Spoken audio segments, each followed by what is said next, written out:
We're here today at the Creating Great Communities conference at Across Cymru, and this morning we asked, as part of our icebreakers, had anyone met anyone famous? And this story, I think, was just incredible, and the whole conference agreed this was a great story of meeting someone famous. Can you just tell us who you met and how it came about? Okay, it was actually 25 years ago last month, early June, when the one and only Nelson Mandela came to visit Cardiff as a city. And back then I was a student. I remember it really well because it was 25 years my wedding. This year we celebrated our silver wedding anniversary, so I can never forget.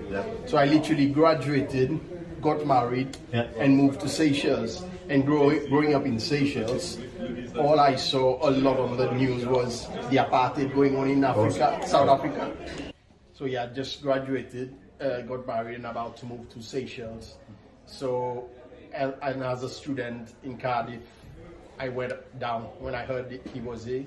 So I first saw him at the City Hall, and then obviously we couldn't get close to him. And then we heard he was staying at the Park Hotel. So obviously we all came out. It's actually here in this building. It was a Park Hotel then, it's changed the names. And we were outside, and as you know, they put barriers to stop us going with security reason. But he was walking around, and suddenly I was like, how can I attract his attention? And I put my, that's what they used to do, the ANC, power to the people, but they said power to us. So it's Mandela, Awetu, which is power, and then they replied to us. So you say, Mandela, Awetu, Mandela, Awetu.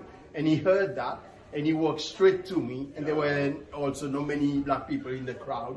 So he came to me and shook my hands, and that will stay with me forever. What a great story of here in this place today of how Herman met Nelson Mandela. 25 years ago.